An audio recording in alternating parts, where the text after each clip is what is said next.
This is so important. Because we think now we become the judge. It's me. If I think it's wrong, then it's wrong. This is ego. Who is Allah? Al-Hakeem, yes? He has the totality of wisdom and knowledge. Allah has the picture, we've got the pixel. Allah has the whole jigsaw puzzle together, we got one small piece.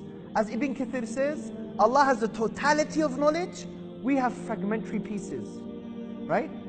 So we have to decide when Allah commands something, it's not arbitrary, it's in line with His nature. He is wise, He is Ar-Rahman, so He has the total knowledge and wisdom, He is the merciful. So therefore when He commands something, it's wise and merciful, even if you don't understand it. And this is not a blind obedience, because when I was on the plane and the pilot said, ladies and gentlemen, we're going to be experiencing some turbulence, so please fasten your seatbelt. I obey him. He is the authority of the plane. He has more knowledge than me on turbulence and physics and how a plane works. So I buckle up. If I'm so arrogant not to buckle up, I'll hurt my head, right? Allah is the authority not only of the plane and physics, but of everything. So to deny His command is irrational and silly. That's the point. So we have to understand that even if there's a command in the Sharia or in Islam that we may feel is wrong, one point, maybe because we don't know the knowledge behind it, we need to study more. But the other point is sometimes we just don't know who Allah is. Allah is Ar-Rahman and He is the wise and the merciful, right? And He has the totality of wisdom and knowledge. So when He commands something, it's a derivative of His nature. So His commands are wise and good and merciful, even if you don't understand. And that was Shaitan's trick, wasn't it? Shaitan, he said, I'm not going to bow down to Adam. He is made of clay. I'm made of fire.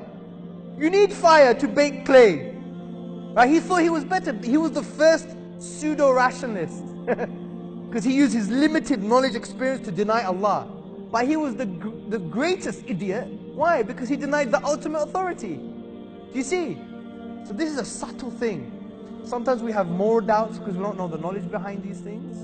And sometimes we have more doubts because we don't know Allah properly. If you really truly know that Allah is the wise, the knowing, and He is Ar-Rahman, then whether we understand this moral command or not, we know it's from someone who is infinitely knowing, right, and infinitely merciful. Make sense? That's very important. And many of the accusations on a moral perspective are usually false anyway, because when you study Islam, you see that all of its rulings are based on rahmah.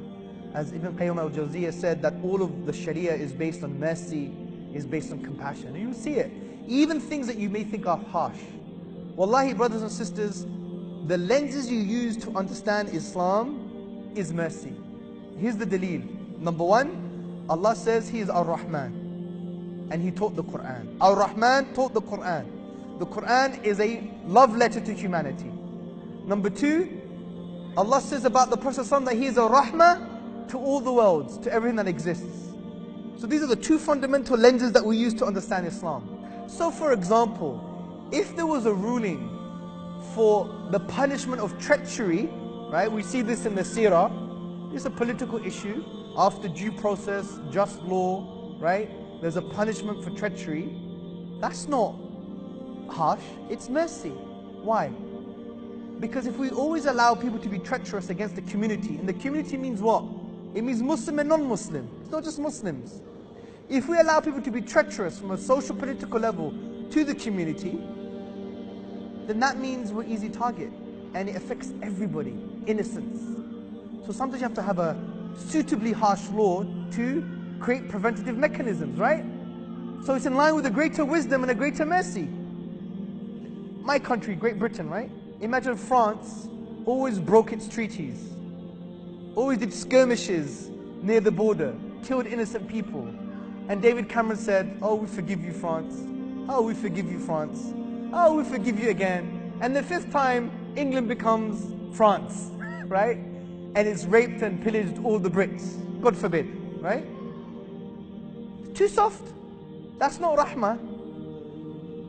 David Cameron would be really wise and merciful if he said after the second strike, we're going to have a suitably harsh anti-treachery law in place. Do you see my point here? Simple stuff. You see it through the eyes of mercy. Don't allow these Islamophobes to try and make our Prophet ﷺ look like someone who was bloodthirsty. He was never bloodthirsty. And we could see this in when people became Muslim, he forgave them, which means that the maqsad, the higher objective was them for their guidance.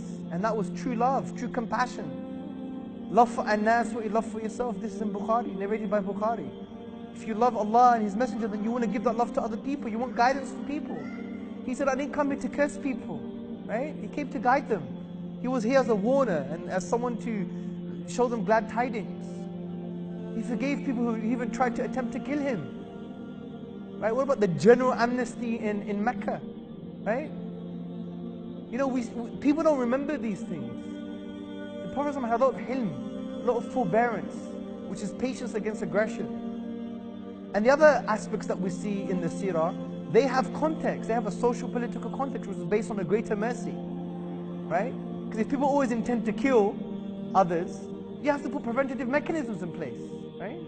So we have to be very nuanced and analytical when we look at the tradition. Aslan, foundationally, is all mercy.